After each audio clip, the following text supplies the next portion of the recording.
es la responsabilidad afectiva? La responsabilidad afectiva se basa en el consenso, cuidado y diálogo de los sentimientos y las emociones de un individuo hacia otro. A continuación hablaremos un poco más sobre el tema con el psicólogo Óscar Siqueiros. Hola, muy buenas tardes. Mi nombre es Óscar Siqueiros y soy maestro en la Universidad Autónoma de Baja California. Llevo aquí trabajando aproximadamente, casi 9 años y me he desempeñado en las áreas de orientación educativa y psicopedagógica, tanto como coordinador como responsable de unidades académicas, así como maestro de asignatura en la Facultad de Medicina y Psicología y en la Facultad de Humanidades y Ciencias Sociales.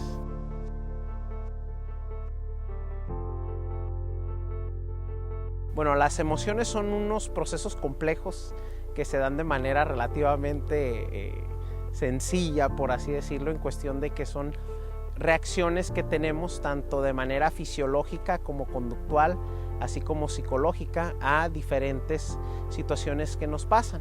En pocas palabras, es aquello que llegamos a sentir cuando un acontecimiento sucede.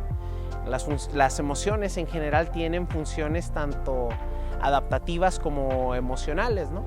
Dependiendo de la situación que se presente, pues uno va a reaccionar de esa manera y lo idóneo es que pueda reaccionar con la emoción acorde a la situación, así como también en una cuestión motivacional, pues las emociones son aquellas que nos van a hacer que tengamos esta intencionalidad o este empuje de llevar a cabo ciertas acciones, ¿no? Las emociones usualmente, las más básicas según algunos autores, pues vienen siendo las que vieron en esa película de Disney, ¿no? Que viene siendo la alegría, la tristeza, el enojo, el disgusto. Lo pueden encontrar de diferentes maneras: disgusto, aversión, otros sinónimos, ¿no? El miedo, la ira, y hay a quienes incluso agregan la sorpresa. Estas emociones, pues como les decía, tienen una función adaptativa, en la cual pues la función es que si yo me siento, si yo estoy viviendo una situación que me puede generar o interpretar yo de cierta manera que puede ser nociva para mí, a lo mejor reacciono de manera enojada, de manera triste, con miedo, etc. Entonces vamos a poner un ejemplo: si yo tengo un león enfrente de mí, si yo no sintiera miedo, mi cuerpo no se activa para salir corriendo, que muy probablemente no pueda salir corriendo si el león está enfrente, me va a comer, pero eso es principalmente la función. Si yo me llego a sentir triste en algún momento, lo que me hace es poder reflexionar sobre aquello que me hizo sentir mal y tratar de aprender de esa situación. Si yo necesito defenderme en algún momento determinado, pues me siento enojado y pues recordemos que nosotros somos catalogados como animales.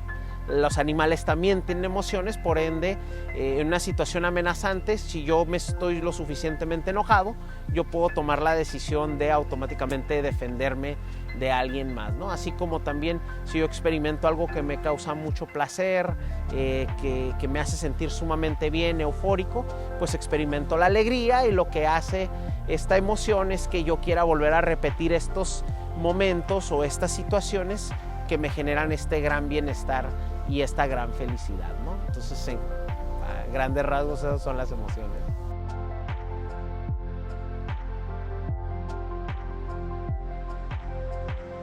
El término de emociones negativas es un tanto controversial dentro del gremio de los psicólogos, en el sentido de que dependiendo del autor que uno tome, pues va a encontrar que unos dicen no existen las emociones negativas, son emociones y no más, ¿no? ¿Por qué? Por esta cuestión de que las emociones tienen una utilidad en general. Sin embargo, hay otros autores, por ejemplo, sobre todo en Estados Unidos se escucha mucho las palabras por algunos psicólogos, así como por la Asociación de Psicología Americana, que se usa el término de negative emotion, ¿no? O emoción negativa. Entonces está como una pequeña controversia, ¿no? Entonces, más bien para que pueda quedar más claro esta especificación, vamos a usar como aquellas emociones que suelen presentarse en momentos que nos desagradan y aquellas que nos agradan. Entonces, para tomar como las que nos desagradan, pues usualmente asociamos la tristeza, el enojo, el miedo y el disgusto o la aversión, ¿no? Entonces, primero pues hay que entender que por algo se están presentando este tipo de emociones. La pregunta aquí es a qué nivel se tienen que presentar para que nos estén causando conflicto. Es decir, no tiene nada de malo que si se murió mi perrito, que si salí de la escuela y ya no voy a ver a mis amigos, yo me sienta triste y empiece a llorar, a diferencia de que yo tengo un problema que constantemente se está presentando o que ya pasó hace mucho tiempo y yo siga experimentando tristeza, ¿no? O que esa tristeza que yo siento en determinado momento no me deje funcionar en mi medio ambiente o en mi funcionalidad de día a día, ¿no? Entonces ahí es donde se vuelve un problema. ¿Cómo las podemos, qué podemos hacer? Pues bueno, empezar a identificar o tratar de racionalizar como seres humanos, porque esa es la diferencia entre los animales y nosotros, la razón. Los animales van a actuar por instinto con sus emociones, nosotros podemos tratar de interpretarlas, como había dicho, hay un componente psicológico y conductual de por qué está pasando esto, si realmente lo que está sucediendo en determinado momento es, digamos que racional, en comparación con la manera que yo estoy actuando de manera emotiva, ¿no? Es decir, si a lo mejor yo tengo una exposición y las exposiciones me causan mucha ansiedad y entonces en ese momento yo siento mucho miedo, pues a qué grado el sentir ese miedo constantemente me está causando problemas o un desagrado que no me deja funcionar, ¿no?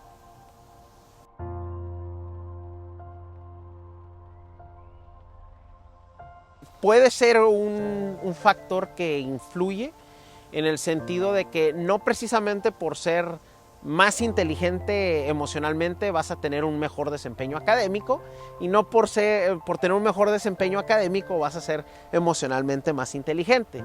Sin embargo, hay circunstancias dentro de las cuestiones académicas que el tener una buena inteligencia emocional te va a permitir tener un mejor rendimiento. Vamos a poner un ejemplo. Si tú eres una persona que se preocupa, pero llega al grado nada más de preocupación, donde te ocupas con anterioridad de aquello que tienes que hacer, pues eso te ayuda a activarte y hacer las cosas de manera adecuada en tiempo y forma y no tener que estar angustiado porque las cosas no vayan a salir. A diferencia de que si tú eres una persona que está no preocupado sino angustiado, pues vas a estar sufriendo, tu organismo va a estar sintiendo como que lo que viene a continuación es una amenaza.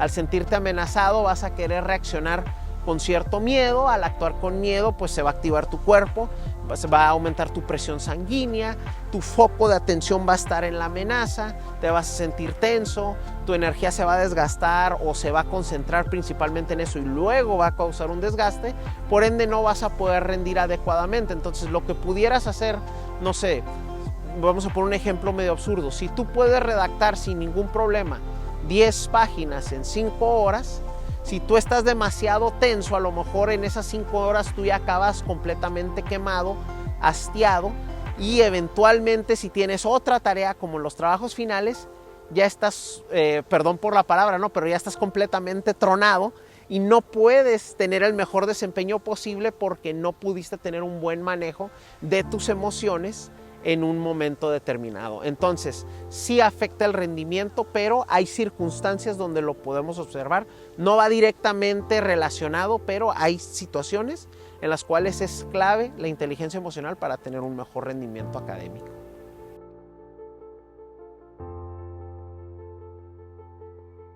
Aquí es bien importante tratar de trabajar ese tipo de cuestiones de nuestra inteligencia emocional.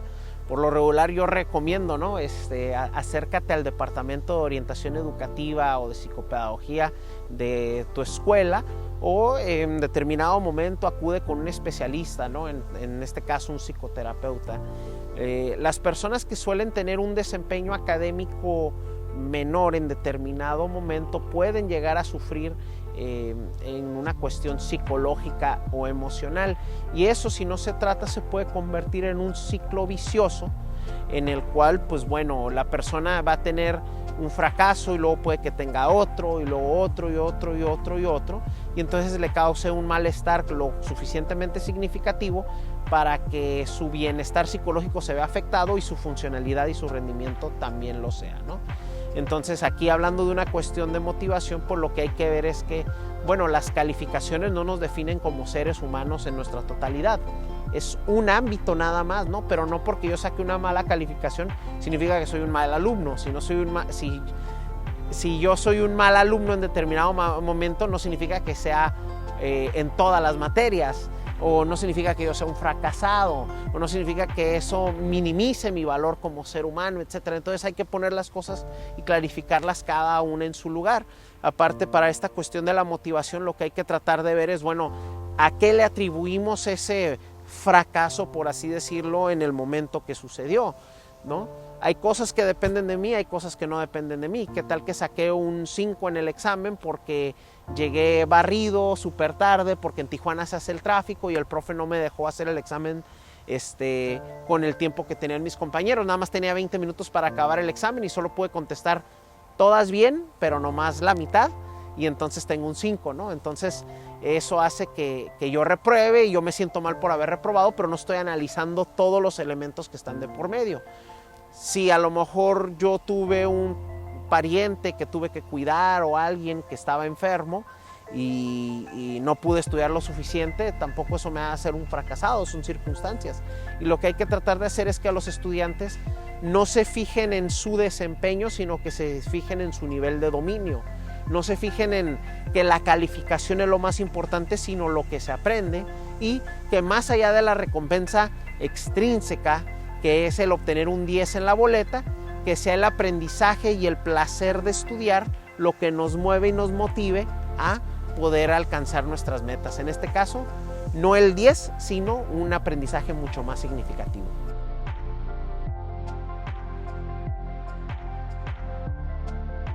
Vaya, la vida cotidiana es bastante exigente y difícil, y sobre todo en el contexto como lo es aquí en nuestra ciudad, ¿no? Es difícil ser un estudiante universitario y no tener que viajar de 2 a 3 horas diarias de camino de la escuela a la casa. Muchos de nosotros, por la situación económica, pues hemos tenido que trabajar y estudiar. Las horas que pasamos fuera, las exigencias de nivel universitario, más las exigencias que podemos tener en nuestra vida personal, pues realmente son bastante complicadas, ¿no? Entonces, tener un bienestar o una salud mental no es tan sencillo. Sin embargo, es esencial que la tengamos, y la inteligencia emocional la podemos ir desarrollando, bueno, primero que nada, entendiendo sus componentes. Número 1, un autoconocimiento. ¿Qué significa esto? Que yo identifique mis emociones, identifique cómo me siento en un momento determinado, y ver en qué momentos puedo ser más o menor eficaz, ¿no? Entonces, al identificar eso, puedo saber cómo me estoy sintiendo en determinado momento, y así también empezar a saber cómo puedo actuar. Y para eso va otro componente, que es la autorregulación, ¿no? Cómo yo controlo o tengo una noción o buen manejo de cómo siento, cómo pienso y cómo voy a actuar, y cómo le saco provecho a ese conocimiento para poder actuar de la manera adecuada y acorde al momento acorde, ¿no? También pudiéramos tener estas cuestiones de volverme más empático, de tratar de entender a las otras personas, y al poder entender a las otras personas también puedo aprender de ellas en determinado momento, ¿no? Dicen que nadie aprende en cabeza ajena, pero pues hay otras teorías que dicen completamente lo contrario, ¿no? Que aprendemos de modelos, y si los entendemos y si conectamos con ellos, podemos aprender también de su ejemplo.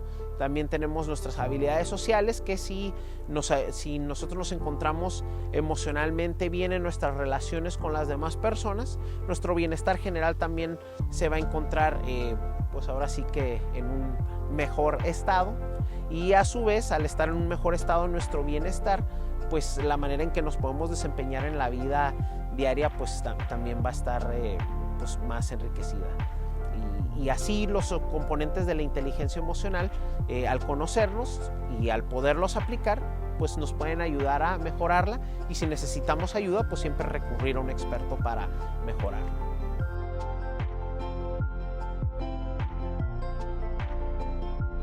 Que lo vean como algo esencial que les va a servir a lo largo de toda su vida, ¿no? Que no solamente es para su vida académica, sino también su vida personal y eventualmente profesional. Que acudan, como les dije ya, a algún tipo de asistencia de un profesional experto, con el orientador o con el psicoterapeuta, y que vean que no hay nada mejor en este mundo que invertir en uno mismo, porque si algo tenemos bien claro, o de las pocas cosas que son claras en esta vida, es que lo único que vamos a tener con nosotros para siempre es a nosotros mismos. Así es que hay que empezar a trabajar en uno.